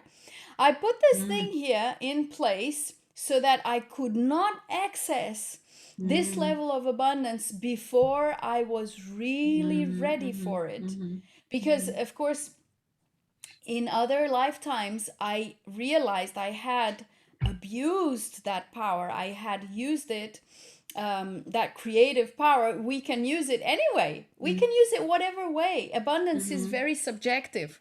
mhm, Anyway, that I had used it in other ways for other mhm, experiences. And then there was this underlying sort of, thing in place saying, no more. You're not going to do mhm, that ever again. mhm, And mhm, so only when I felt it just came from inside, I'm ready. Could mhm, I say, I'm ready? Let's take the thing off. Let's take mhm, that stopper off and open it up. mhm, And I remember saying many times, like 10 years ago, when I started experiencing mhm, um, much more abundance, like really mhm, more and more. And I was, ooh, oh, mhm, wow, can I handle this? Oh my God, yeah, okay, mhm. okay, I can handle this. I can handle this. I can Yeah. receive more. And so it just takes Mhm, time for us to just mhm, blend into that new way of living in truth, basically, mhm, so as opposed as to living in illusion, because the truth is we are that cornucopia. mhm, We mhm, are the birthing ground of miracles all the time, mhm, but the thing is, we could not experience it until mhm, we were really, really ready mhm, to take on that mhm, immense, mhm, beautiful power. But from the soul, nothing distorted comes. So mhm, you will never really, ever, ever have a thought mhm, of hurting another, of mhm, taking from another without it being mhm, appropriate. What you don't, just doesn't happen. It just mhm. doesn't come. It's not in your consciousness. It's meaningless. It's completely meaningless when you, There's what yeah, for? I mean, yeah, you yeah, know, yeah. because you know that basically by doing that to another, you are doing it to Mm, yourself, because everything is you. So mm, if everything in your reality is you and all of the energy is serving mm. you, it's just senseless to do That's right. anything Yeah, yeah, distorted yeah, to someone else, yeah, because you're doing it to yeah, yourself immediately. exactly. And Yeah. the more awakened you are, the more instant is the result of Mm, that. So you'll mm-hmm, just get a splash back into mm-hmm, reality, mm-hmm. say, oh, okay, what have I Yeah, done? yeah. So it just doesn't occur. Mm. And it would be pointless, because like in the illusion, people do things out of fear, out of lack, because they don't feel supported, and they're not supported because they don't have access to that. But when you are connected with your soul, you always have that access to that warm spot, you know, to that beautiful radiance within, like your solar plexus, or when you expand your awareness. I sort of all of a sudden, yeah, there, that's where you are. That's where that radiance is from my soul. And then I can just breathe it in and bask, you know, in it. And that will cleanse me. And so there is no need to look for anything in another. So what another chooses to give you is always a gift from them. There is nothing you need to steal, because why? If you can create this incredible abundance, the affection, attention, all of these, how you have 100% attention from your soul. That's what it's, you've always wanted. People want that, you know, but they're looking for it from others, from parents, from a partner. You don't need. Once you have all of these nourishment and all of these needs met from inside, then it's like, I mean, why would you want to hurt another? It's not even that you have to stop yourself, but it just is completely senseless. Yeah, it doesn't occur to you because it's completely senseless, you know. So yeah, there are just so many, like the more and more we can talk, there's just so many benefits. And again, it is just, it takes that determination and that commitment to yourself to step out of that illusion. And as we said initially, for a long time, it feels like that illusion is better than the soul-filled living. And the reason why, firstly, not only because it's a habit, firstly because we know how it works, and the limited human likes to it creates security by knowing how things work, by controlling. So that's one of the things. But also because you know, we need to change, and the human self does, when it's still in limitation, in that illusion, doesn't like to change, and also doesn't believe, doesn't trust. There are all these issues of, because, you know, it's been so many times betrayed and everything. So it's that. So there's so many different issues. So, and it's very cute how, I mean, I don't know how, Tania, you had, but you see, we talk about this I am that I am and soul and stuff, but this is all very, very intimate. Like, it's just words when we talk like this, but the experiences of it, it's extremely intimate. Like how, you know, throughout all of these times when it was difficult, because all, you know, initially, of course, that's what I wanted to mention also. When you come into that now moment, of course, it's all those screaming aspects, you know. So it's not pleasant initially. That's why there's so much procrastination. There's some people, you know, because you can't go back. You can only go sideways. Once you come to a certain place, you can stop and procrastinate, but it's only sideways, and it hurts. The more you procrastinate, the more it hurts, because once you're in this, you are committed, whether you like it or not. And then that's one decision we don't get to make. All the time. Once we've committed, that's right, we've made the decision, and we don't get to change that decision, because the soul grabs it, and from then on, you can't turn back. No, you can't. And like and then that it does, like, even for those of you deep in disintegrations, there is the light at the end of the tunnel. There comes a day when, sure, there's still little integrations and you have to deal with mass consciousness, but gee, you just start to enjoy life so much. And even when you are deep into integration, you know, it is how much you allow yourself to be bold and audacious and outrageous. And what I mean by that, I don't mean in the old sense that you go and do some crazy things and you speed and you do it. Doesn't mean, but it's just outrageous to be doing things you love, to be taking the precious time from the busyness of the day, that the matrix is saying you have to be busy and you have to do this and you have to have everything clean and you have to busy yourself with that, and you say, no, I don't. Or like if you have children and you have a partner, that you stop especially if you're a woman, that you stop doing things for them that they should be doing for themselves. And you say no to that, and you say, no, I am instead going to go and do something that I love. I'm going to take my time and do something that I love. That is outrageous. That is audacious. You see, so when you allow yourself to do, and the more you do, all of a sudden you realize, wow, I can do this. And look, the world is still turning. People are okay. Actually, they're even better, because all of a sudden they know how to look after themselves. They feel good about themselves because they're becoming Yeah. more independent. And and perhaps they also just feel good because they've done something good for you and they see you happy. You see, so there's so many things, like all of these things that you're doing that initially feel like you are doing something wrong because the mass consciousness has said you're doing something wrong.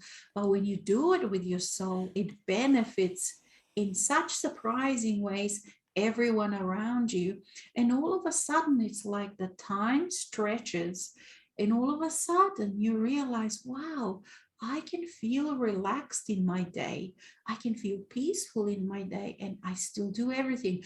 As a matter of fact, I do even more because I am extremely efficient, because I become extremely efficient, because I've let go of useless things, because I am very on point. I have to do boom, boom, boom. And then I can just relax with it because it all works out. Because there's so many because why all of a sudden your day becomes extremely relaxing, and all of a sudden your place is clean, your car is serviced, everything is ready for you to enjoy, and yet at the same time you are still relaxed.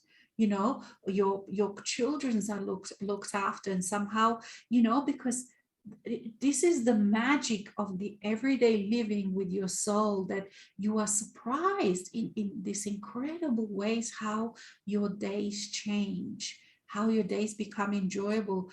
And it is not that maybe initially, because you do out of respect for yourself, you live in a nice place, you live in a clean place, all of a sudden perhaps you have abundance, you pay someone to do it. You see, so all of these options happen, and everything opens up. So, but if you want to keep doing things the same as you've always done it, you cannot change your day. So to change your day means that you continually do something different again, and this becomes your lifestyle, that you continually do things differently. This, Actually, I would add to yeah, that yeah, is to let go of the idea that you can make plans. yeah, yeah. Really, every single day, Mm-hmm. there are, like, even the simplest things. All of a sudden, it's, oh, wait a minute, okay, so it's not that, it's something else. It's not that it's worse or in any Yeah, way, yeah, yeah, whatever. It's just not yeah. what you had planned for that time or for that meal or for that Yes. whatever, for that gathering, for the, it's constant, like every Mm-hmm. single day. Actually, I would say that the rate of change Mm-hmm. accelerates exponentially as Mm-hmm. we allow ourselves to be in the flow. It's just Mm-hmm. constant. Mm-hmm. It doesn't mean that it's uncomfortable in any Mm-hmm. way. Mm-hmm. It's just that we can't remain attached to anything, but absolutely anything, because life will just be bringing forth in the moment new stuff that we Mm-hmm. had not thought about, Mm-hmm. just because that's what's perfect right now. And Mm-hmm. it's just changing and changing and changing all the Mm-hmm. time. Mm-hmm. And it's, it's incredibly abundant in that. Mm-hmm. Imagine, like, how many new things can you experience in a day? And I also have that experience, as you're saying, Alexis, that your day becomes, my days have become so expansive. And so Mm-hmm. on one hand, I experience the peacefulness and the Mm-hmm. bliss of my days, and the Mm-hmm. tranquility and the Mm-hmm. silence and all those things. And on the other hand, I get so much stuff done. I don't know how I really have no idea Mm-hmm. how I did that, because there's Mm-hmm. no effort. Mm-hmm. But one thing I have to be very clear and firm about, is really allowing that to be my life. So Yes. there's just a sort of like, I have a certain amount of time for conversations, and I just can't manage to have more than that which I feel is totally comfortable.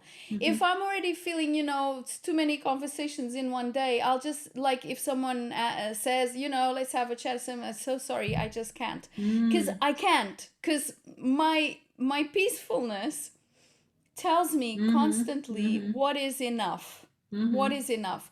And then there's also this beautiful interplay between public and private.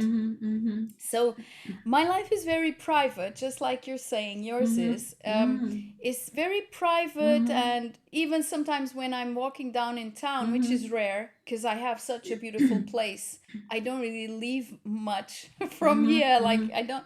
People bring stuff to my door. I mean, literally, lots of stuff. So I don't really need to leave much, other than to go to these beautiful places I'm telling you about. And the town is also beautiful, basically everything is beautiful. But sometimes I'm walking down in town and people say, "Oh, where are you now? We never see you. Where have you been?" "Oh, I'm just home. I'm just home." And so there's that enjoying not moving around all the time, but on the other hand also being quite public, because I mean, I participate in conferences, in I'm a collaborator in different projects, and all of that. And if you ask me, how I fit all of that in and still have a really peaceful life, I can't explain it, because the way our multidimensionality works, it just blows your mind. I have no idea. I don't care, really. So the only thing I care about is feeling, is keeping my feeling very clear as to how does it feel. As long as my heart is peaceful, it's okay. We're okay. If I start feeling a little bit tired or so, I just remove myself. And I will do it gracefully in any situation and with anyone. At this point, I have no qualms about saying no to anything or to anyone. And of course, that's a very simple thing. And because it's so compassionate of myself, people don't receive those no's with any kind of resistance at all, at all. And what in the past would be, "Oh my God, how am I going to tell that person that I'm not going to, participate or collaborate or help or this or that or the other?" And I would think, "Oh, how am I going to say that?" Now I don't need to think about how I'm going to say it. I'm just going to say it, right? Like, just say it, normal, natural. And the thing is how it's received. Because I'm not thinking that the person is going to think this or that or do whatever, they just receive it so naturally, with so much respect. And so, because energy is serving us all the time, if we're respecting ourselves, we will receive respect all the time.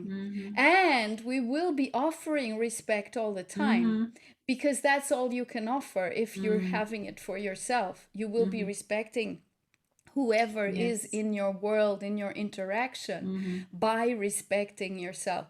So you don't really need to figure out how to fit in this or that. You just feel. Does it feel great to do that right now? Well, then do it. There you are. And that's it. And just let time find itself. It just all... And it all comes together. Like, there is no needs to plan. I mean, there are certain things you have to plan. Of course, like little this session. Things. That's right.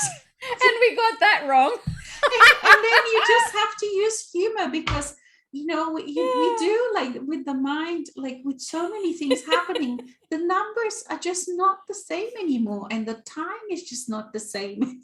Yeah. And we have to, because we do have to, like, all these timelines and blah, blah. Oh my gosh, there's lots. But what I mean, I can completely relate to everything that you said, because the same is happening to me. The same, like you said, I don't know how I fit in. All of a sudden, you can just do these things. And yes, then when it doesn't feel okay anymore, you can just finish in one day, like, because you don't have to plan and how am I going to finish this. You just oh wow, I have to finish this today, and you finish it, and then it all works out, and it all Yeah. comes together. And like you said, yes, this is one of the things too, that you become real. You're not anymore fake, and you're not an illusion anymore. Illusion of even, like, pretending to be this, pretending to be that, and whatever. So you can simply, and people get used to that, and actually people also then copy that, and they become Yeah. much more real, and they And they become enjoy okay with, it. yeah, because the life, you know some, for whatever reason, we in the illusion, and in the illusion a lot of the things are opposite to what is real. So in Yeah. the illusion, it is thought that for some reason it is better to pretend rather than be real. That if you are real, everything will go wrong. So it is better to just pretend and to lie to people. But I don't mean lie. And then, of course, Yeah. it's very Deliberately. confusing. Yeah, and it's very confusing for a child. Oh, you're not allowed to lie. And then they see parents lie all the time. But lie, I don't mean those things that society says, oh, it's not okay to lie in this way, but just to lie who they are. Just to say, oh, yes, I'm going to Oh, I'm come. fine. Yeah, I'm And you're fine. feeling like shit. That's right. And Or the stuff child, like that. yeah, these kind of little things. And I have no idea when and where this became the norm, and why this is supposed to be a good thing. And it's even built into the etiquette. So these cultures, like what I used to think, like when I was a liberal, Democrat, or whatever you call it, oh, cultures are so cool and whatever. But in reality, they are just continually Programs. perpetuating these etiquettes and craziness and pretense and lying, and pretending and building all these masks upon masks upon masks, and then you even don't know who you are anymore. So Yeah. it's just really that illusion there, like. And that's what at the beginning I said, that when you look from when you are then connected, and your connection with your soul is very much like a flow. Sometimes you feel it this way, sometimes you feel it that way. And then, like, when you're integrating it, like, things change. When there's a huge change in your vibration, all of a sudden, you feel like you've lost that connection, but all it is moved, and you have to find it again, and then you find it again. It's like, oh, there you are. Stuff. So many things like this happen within that process, and you're becoming more and more real. And so when I said, that illusion, when then you look back at that illusion and you think everything within it is just awful craziness. When you look at how you are, how untruthful you are, how pretenseful you are, how all these values, and all of that is destroying the planet within that, because it's destroying, it is using all the other creatures in a very, very horrible way. It's causing suffering on for the people, to other beings, to the planet, to everything. And it has no future. So, but when you this magic happens when you are, when that veil goes, and all of a sudden what was unknown before, what was death before, the land of the dead, not the land of zombies, becomes real. And all of a sudden you realize, wow, that is the real you. Then everything somehow just sorts itself out, everything cleans itself out. All of a sudden the skies are clean, and the breath that you breathe is clean, because there is nothing, there are many things, but I keep finding myself saying there's nothing more uh, enjoyable than breathing clean, alive air. That pollution, it is just such a horrible thing to breathe.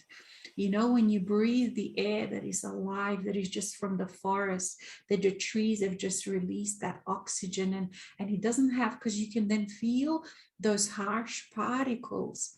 But those harsh particles, again, are a reflection of the illusion, because you have all of that darkness that shadow unintegrated. So everything, like everything is so connected. There is nothing random.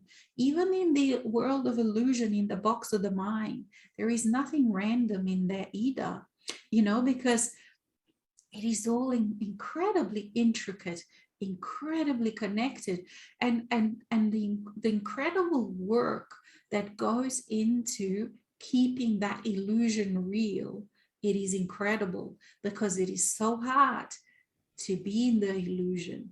It is so natural to be whole, you know. Do you find that also, Tanya?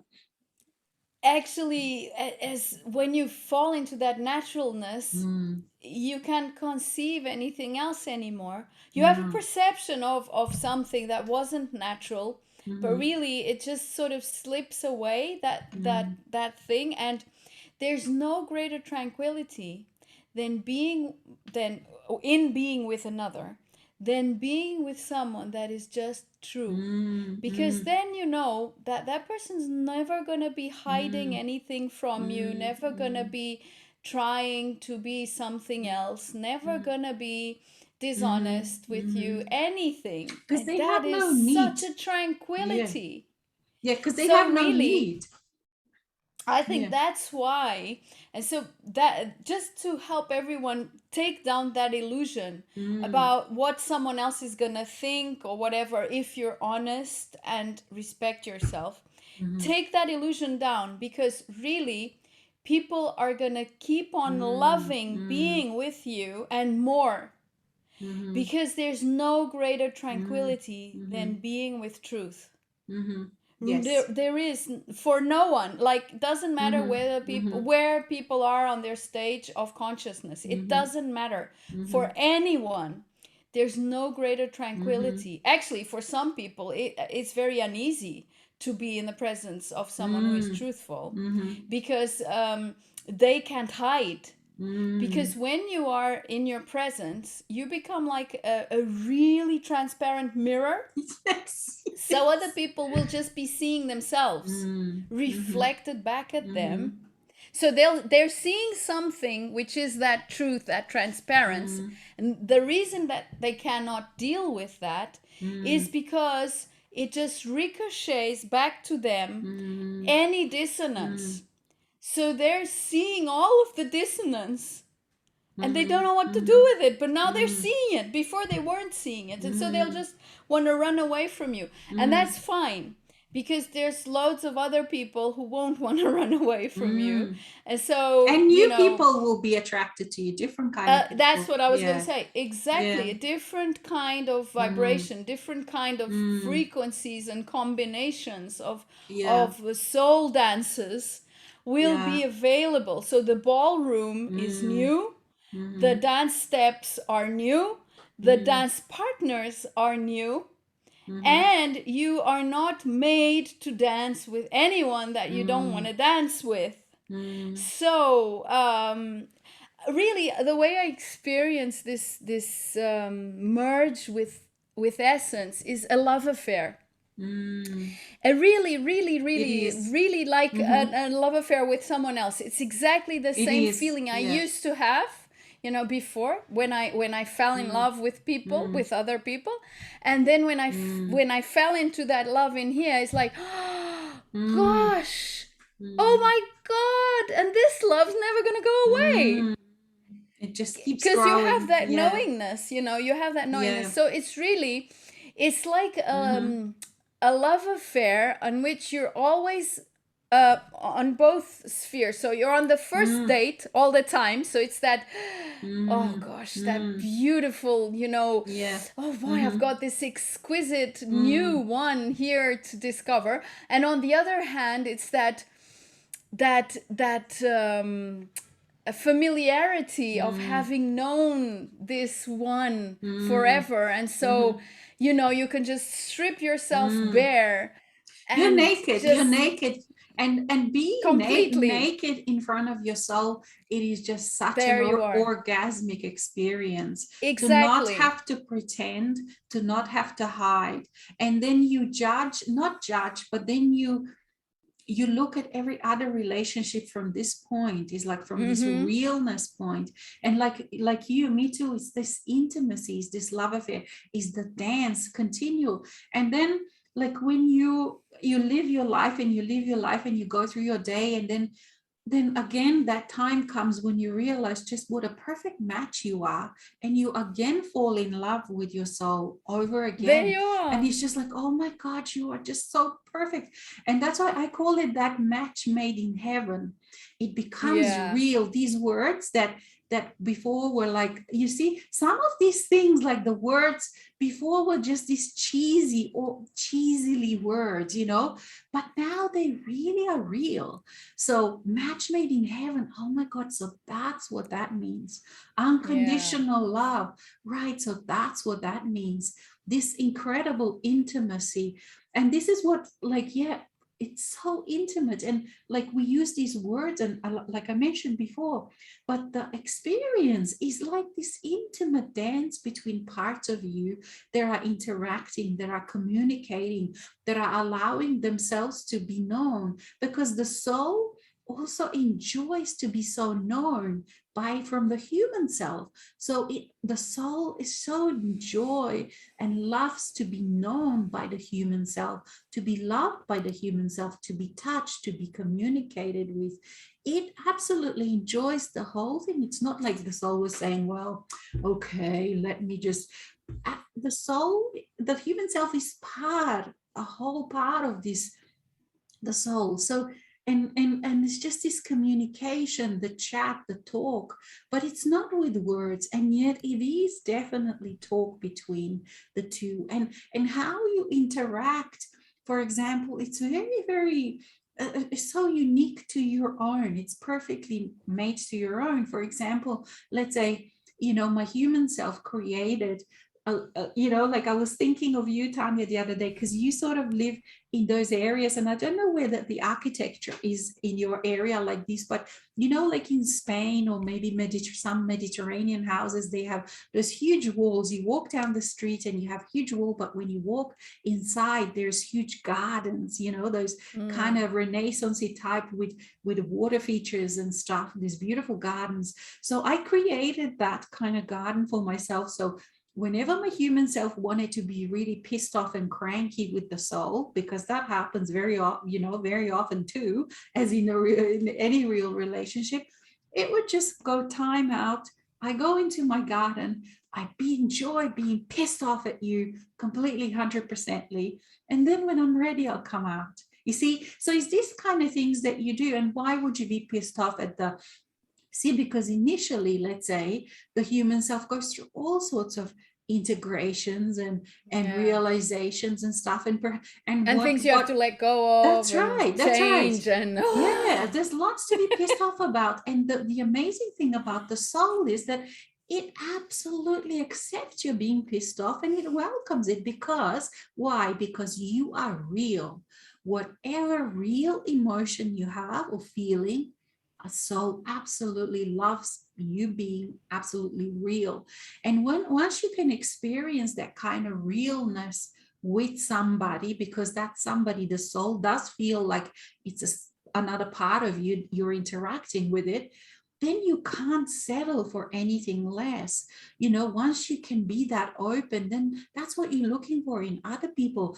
And that's also why in this world full of fakeness, you do need that time of yourself, because then you just enjoy and revel in that realness, in being real, because when you go into the mass consciousness, and that's why the energies can be so difficult, because it's like a very topsy-turvy. And you have to go through, well, I had to go through that real time, maybe 2 years, when I was just really getting used to, and it was not easy, of walking in the street, of maybe working with people, because there was just such a difference. And because you become so sensitive to energies that people that are still caught in the mass consciousness, their energy stinks. It actually stinks to you. It's extremely unpleasant. So you have to learn how to deal with that. So there's so many facets and things, and all these kind of different things that you, when you are walking these two worlds, the world of the real, which is you, when you are integrated, and yet we are still in this world of illusion, and we have chosen to stay here to radiate that realness inside this box of the mind. And it has its own challenges for sure, you know, and it's not always pleasant, but God, you know, that oh my God, that interaction with yourself as a soul, it just is beyond any words. And I invite everyone to feel it. And I think we might have to, it's midnight here, past midnight. Oh gosh. No, but it was okay. So we went for a couple of hours. So we might have to call it a day. Oh no, there's another question. Yeah. Okay. Do you want to go and read this one? Okay, I will. Yeah. Right? So, in my circles of interaction, especially online, I feel this need to preserve my privacy. So, I do not feel completely transparent, although I endeavor to be honest. How do you handle such environments where you want to maintain privacy and still be in transparency? So, Yeah. well, You go. just quickly, I'll just quickly share. They are not two separate things. That's the interesting thing. The mind will perceive privacy and transparency as two different things. But actually, once you are really in that trust and in that safety of that love affair with your soul, you can be in that privacy of that love affair and know that you can be transparent anywhere. And no one is going to invade your space ever, because that privacy is your safe space, but it is not hidden. The actually the thing, the hilarious thing is that because it's right in smack in everyone's face, no one sees it. So there you are. Yeah, well, because you see, and that's the thing, is that people who are caught in the mind, they are actually they are not perceptive at all. They don't see anything. You see them be so caught in there, they don't even see the pole in front of them. They can hit, you know, they don't see anything. They don't notice things, but you become very perceptive. And so that's one of those things that you learn how to navigate within this world. And it takes a while. It takes exploration, and it takes that adventurous spirit. So, oh yeah, this worked, this didn't work. And online, actually, one of the huge things is that you become really okay with doing, let's say, if someone makes a really rude comment or something, you know, in the past, maybe I could go and try to convince them. You lose any interest in convincing people. You step out of so many battles, you know, because you move on because the battles are pointless. So you become, you know, like it's not something that can be pre-prescribed, because it's like it just naturally happens, and you change and you realize, wow, that's not my battle anymore. I don't have to comment here. I don't have to comment there. And or if someone does something rude on you just delete it. You don't go into battle with them. You just delete, block, bye-bye. You know, we don't belong in the same sphere. And you it's not up to you then to explain, to try to pacify them. They can feel what they feel. You know what I mean? Like you lose any interest in. You respect everyone and anyone. Yes. And also your space, and you do definitely. That's right. And you're able to do what needs to be done to respect. And this is again one of those things that is actually quite hard. Like I found certain things very hard in this way to for example, you know, because I was taught that is not polite to do this and you know, and this and this and blah blah blah, and as a woman you have to put up with so many things, and as a man you have to put up with other different kind of things, but you no more put up with that. And it's a natural, because you see, because like when you are interacting with your soul, it is like you are interacting with someone really wise. And you are. And wisdom goes both ways, because you're, and it's cute. What is cute is because you teach so about physical reality because it doesn't know, So I remember, and that's the cute thing. I remember when I was going around my place and I said, look, dear soul, and how, I was present with the soul. I allowed the soul to be present. And I was saying, look, this is our car. This is our, living room. This is the kitchen. Because because before you had this veil, and it wasn't present in, so you're kind of showing it off. And like when we went for a walk, it's like you got this wonderful companion and you show them, well, look, and this is where the lake is, and it's incredibly cute. So and so what I mean to say by that, and also you have this wisdom with you all the time. So it's like it's teaching you all the time. It's teaching you, and it's teaching you not with words, but because you constantly feel this respect, you constantly feel validated, you constantly feel loved. And then out of that self-love, you then make different kind of choices. And so you don't need to read a rule book on how to do certain things. Yeah. From your inside, right, I don't want to participate in this anymore. And then you don't, or I do want to participate in this.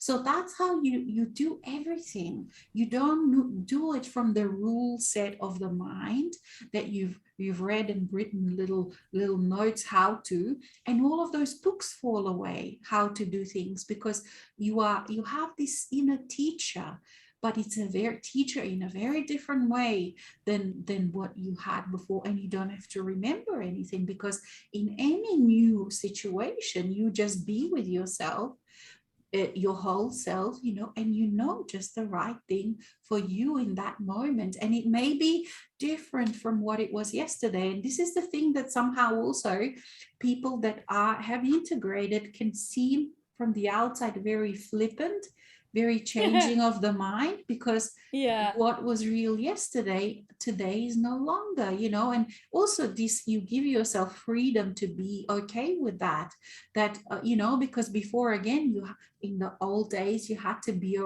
rock. If you decide to do this, then this is what I am, and you defend that position. But this time it's like, oh yeah, yesterday I thought that, but today a lot of things have flowed through, and now I think different, and it's okay to think different, and somehow people just accept that, or sometimes you do have to apologize and say sorry, look, but with respect, and then they accept in that way.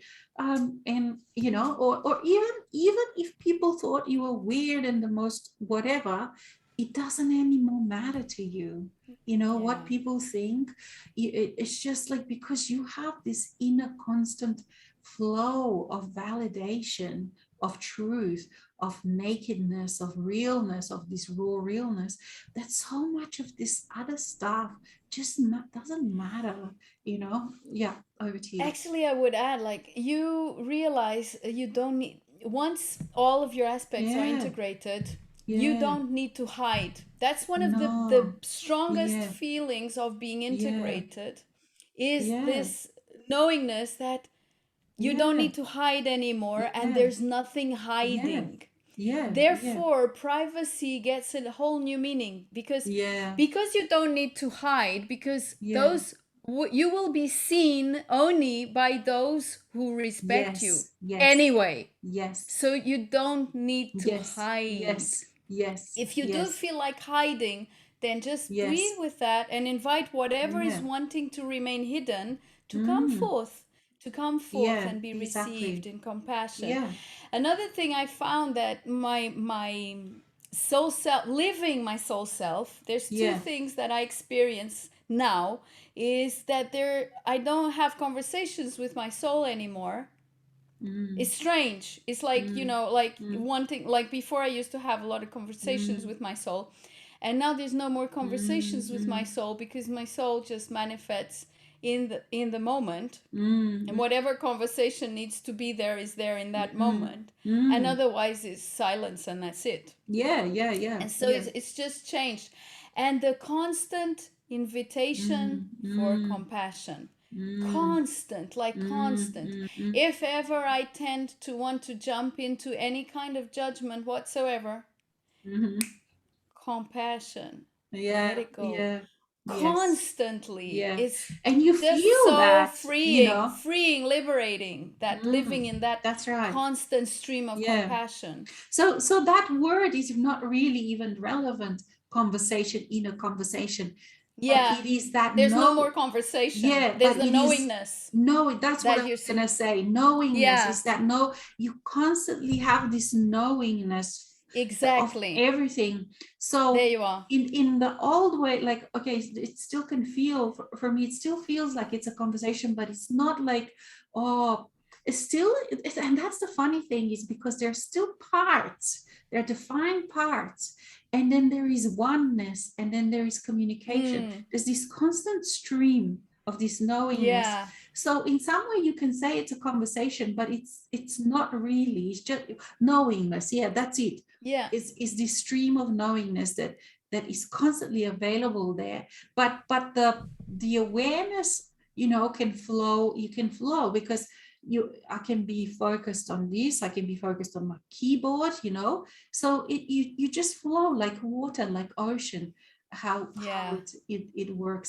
It's all very, very beautiful. Anyway, so let's see. I think we are done now. Have we spoken about, did you speak about our new energy No, waltz sessions? you go and speak. Yeah, no, I haven't Okay, so mentioned. No. from September onwards, 1 week after our Living in the Flow sharing, which always has a theme, this time was Farewell to Illusion, last time was Trust.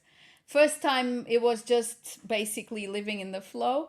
And so 1 week after that, this session, we will have a private group call where people will actually be in a Zoom room, which is going to be called New Energy Waltz.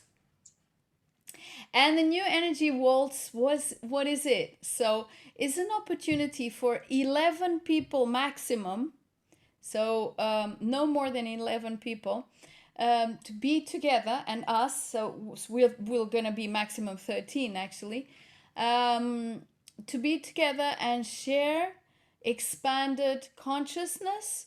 So actually you can bring in experiences you've had from what we shared last time, the previous session, or whatever, whenever, or you can ask questions, or you can, whatever.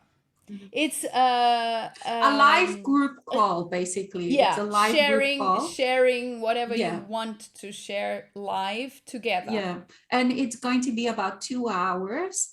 And we thought that the energy exchange is going to be $111. Yeah. So it's per person for 2 hours, maximum 11 people. So we thought we'll use these wonderful numbers.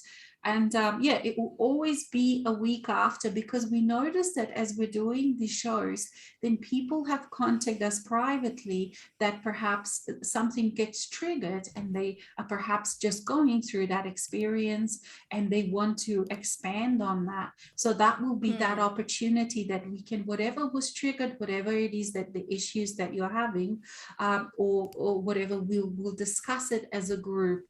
And chat. So we're going to be present, and it's going to just flow whichever way it's going to flow. But Tania and I are really looking forward to the, yes, from September onwards. Actually, let me look at the dates for next month, just so that we can let you know. So next month we're having our Living in the Flow on the 18th, right? Is that's it, isn't it? And the New Energy Waltz on the 25th of September. A week later. And so we would like to extend a warm invitation to anybody to join us for that. And we're looking forward to that. And it's going to be, for me, it's definitely something new.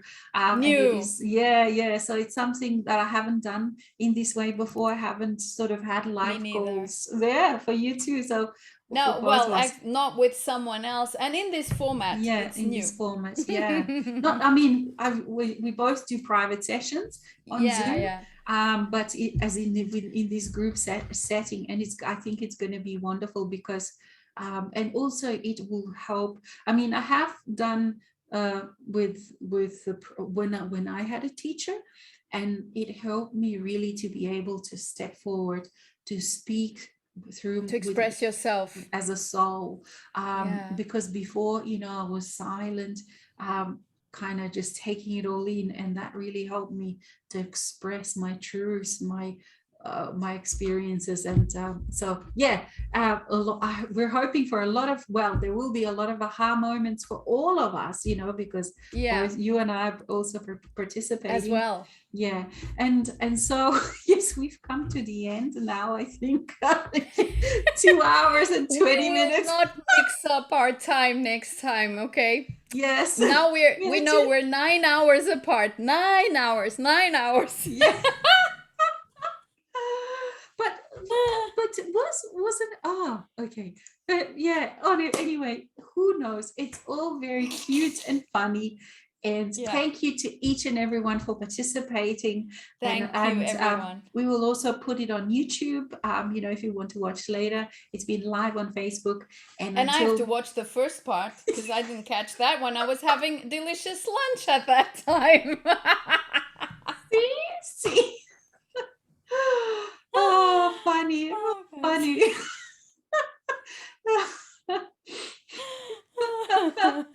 Okay, until next time. See you. Loads of love, everyone. Thank you, Alexis, as well. Thank you.